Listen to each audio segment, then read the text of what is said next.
Hi, if you want to learn how to professionally present a panelist of speakers virtually on a Zoom call, then watch this video.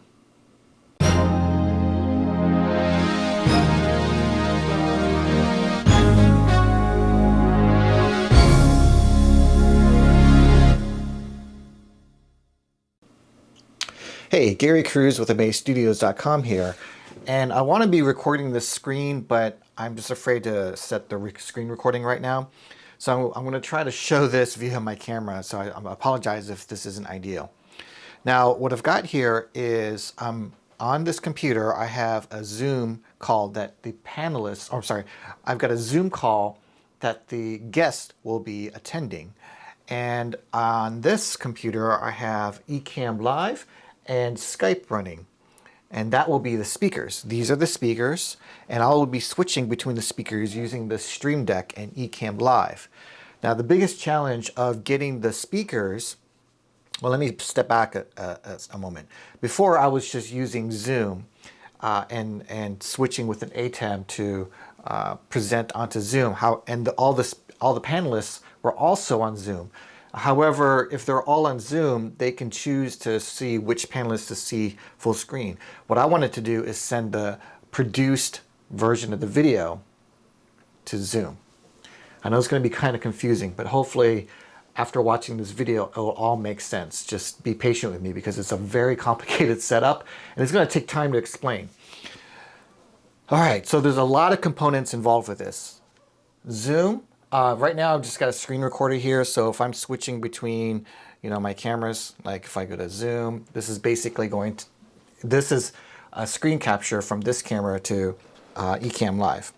And I've got speakers all set up on the Stream Deck, so as they dial in via Skype, I can assign them to different scenes in eCamm Live. And the reason why I'm using Skype is because Skype supports NDI. So I have a Skype call set up here. There's me, see, hello. I'm not going to be using my camera because I'm a technical director, so I'm behind the scenes, but I'm going to be talking to the folks, the panelists on Skype. So that's what Skype is for. Skype is used for the panelists. Those are the speakers. Me as a technical director will be switching between the panelists and sending that over to Zoom where the participants are. The producer of this show, HC Consulting, chose Zoom because there's security around that versus broadcasting it to Vimeo or to YouTube. So he wanted to have control over sending that over to Zoom and have control over the security around that. All right, so I've got different scenes set up here, and hopefully I'll take some screenshots and I can overlay it. I've got different scenes set up here for the different panelists. So I've got the group shot. So as I switch between like group, and then I've got the moderator, and then I've got the group shot will show all 6 panelists. As the panelists all dial into Skype, I can set them up as a group shot here. Now, on the countdown, let me switch to the countdown screen. I didn't put that onto my Stream Deck because I don't want to accidentally click on countdown.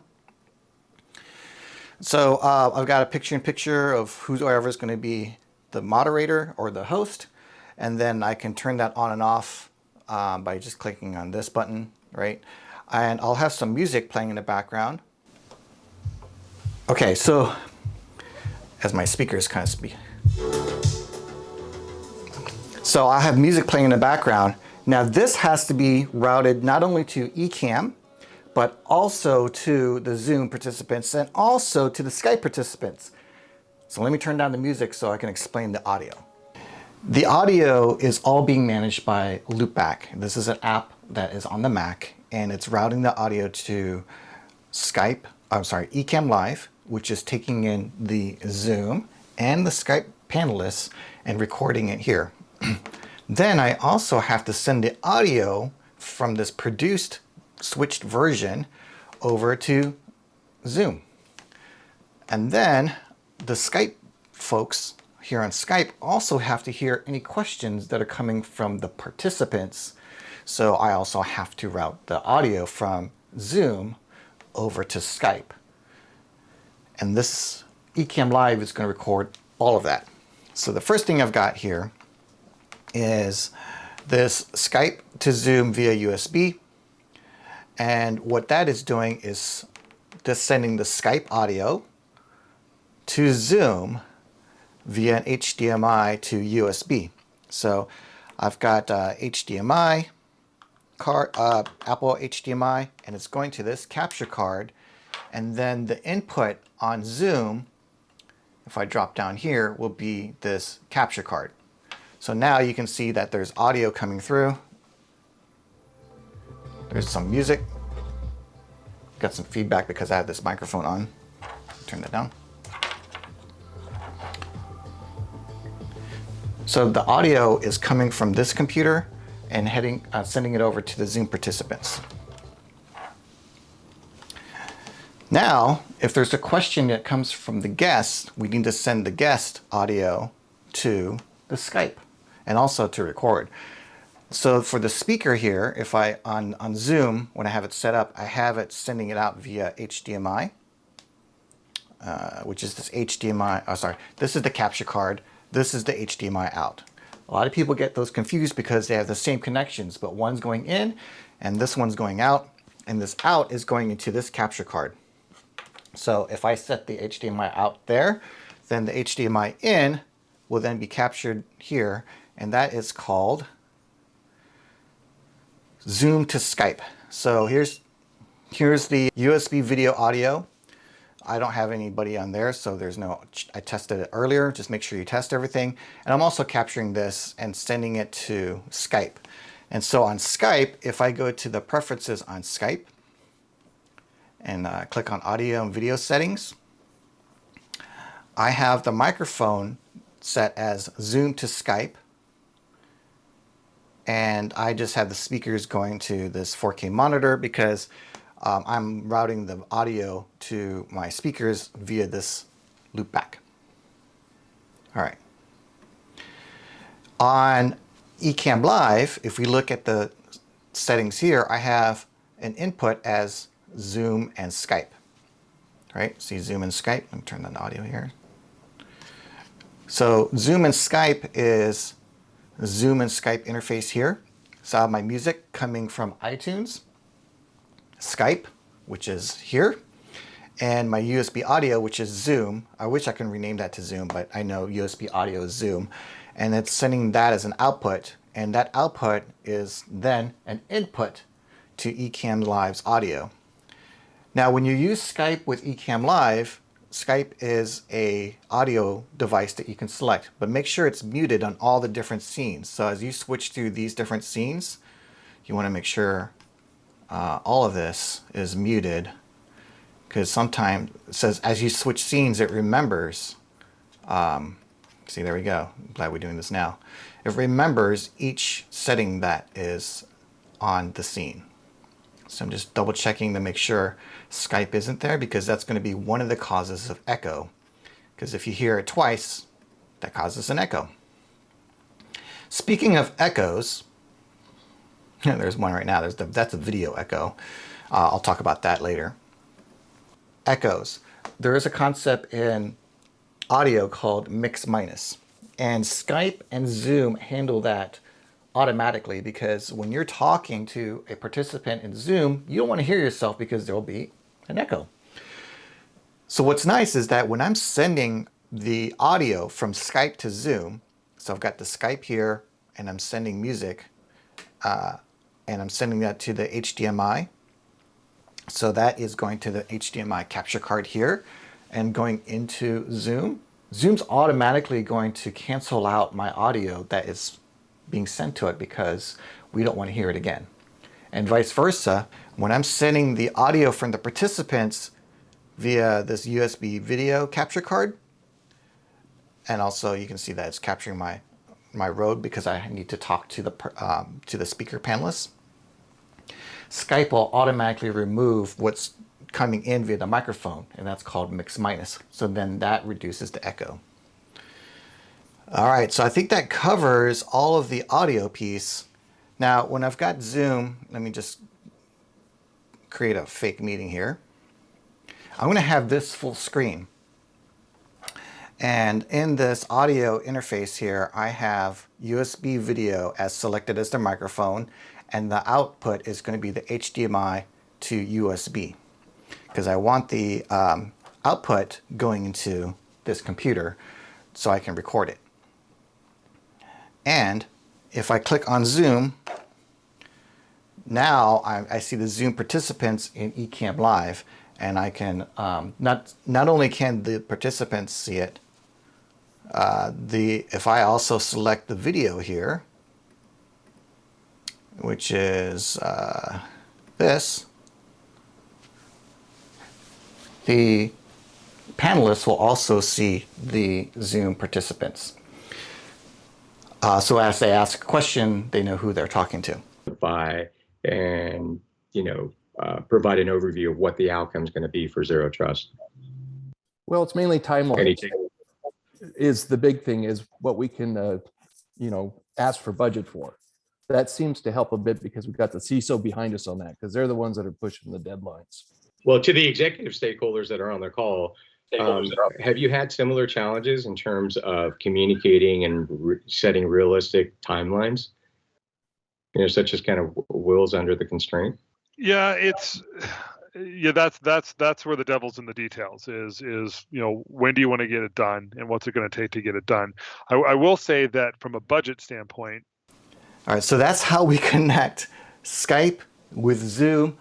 You might have to rewind it a couple times to play it back, but I do consulting on this. I've consulted a few customers already on how to do this type of setup. And if you have that type of question, feel free to hit me up. Go to my website, amazestudios.com, or put a comment in the question below so I can answer those. I'll be happy to answer those for anybody that has questions related to this setup. But the one I did before was all on the ATEM. It was complicated because I had to have multiple computers.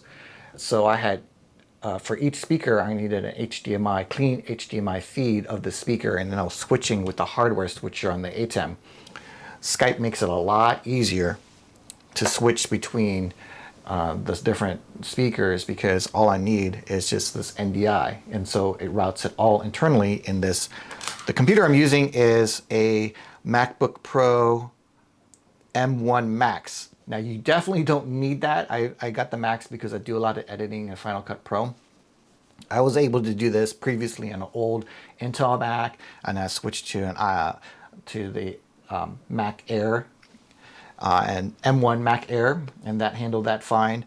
In fact, I also prefer the M1 Mac Air for streaming because it's much more efficient. This is very power hungry, so if you're doing this on location and you're running off a battery, then you might want to go with the M1 Air.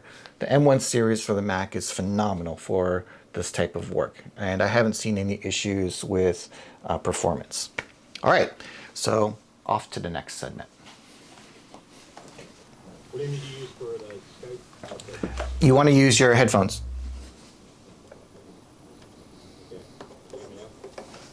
Yeah, can you hear me? Can you hear me? Okay. Can you hear Brad? Brad, say something.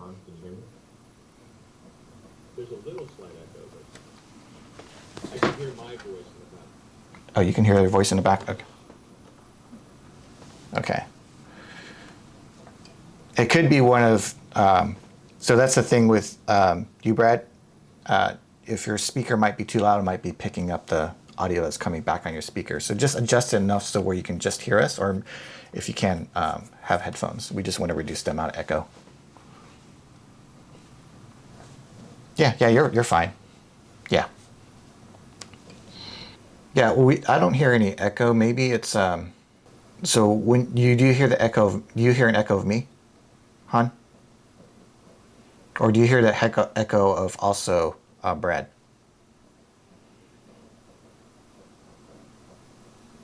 Oh, okay. Well, hold on. Okay, I just muted you on Zoom. No, you're gonna have to run the poll, remember? So just stay on Zoom. So I just muted you on Zoom, so there shouldn't be an echo of you speaking. Do you hear an echo from Han? Guys? Brad, Mike? Hopefully the participants don't hear an echo. That's what I'm worried about. Let me just double check here. Oh, no, the participants shouldn't hear an echo because you're also in Skype. On your speaker on Zoom, what do you have it selected as? Oh, that's why. Put on Zoom, the speaker, put it on something else. All right, so let's see, Han and, let's see. I'm gonna see if this background light, I can do something with that a little bit more.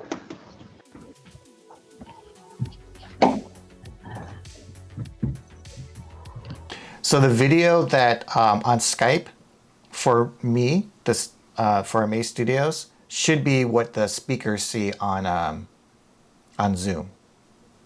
Right. So as I've switched between you guys, like if I click on Andy, Andy, can you tilt your camera down just a little bit, just so that the lower thirds, yeah, and then so yeah. I feel like that's cutting off my head. We're trying to get all our top of our heads in line. So like Han, look up real quick.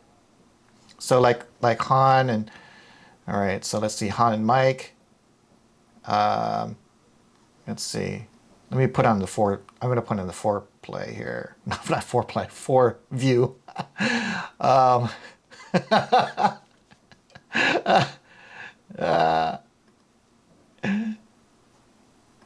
Hey, Mike's coming in a little choppy. I am? It's lower volume for some reason. Oh, really? Do I need to adjust? Okay. I blame. You are coming in a little blurry on my end, though, for some reason. Hey guys. Hey, Nathan. All right, I got Nathan on.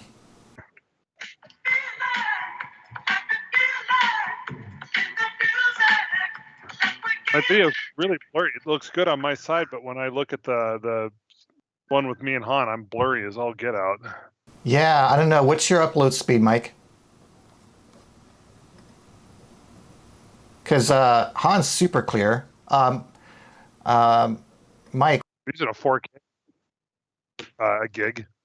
Oh, it should be. Yeah. Oh, then you should be really clear. It's a 4K camera. Is it because you're blurring your background? Let me disconnect and reconnect. I don't. Yeah, hold on. Let me disconnect. I'll be right back. No, Oh, yeah, no, just you're your here. thumbnail pic. You're back now. Let's see if this works. No, I don't have sharing rights, so.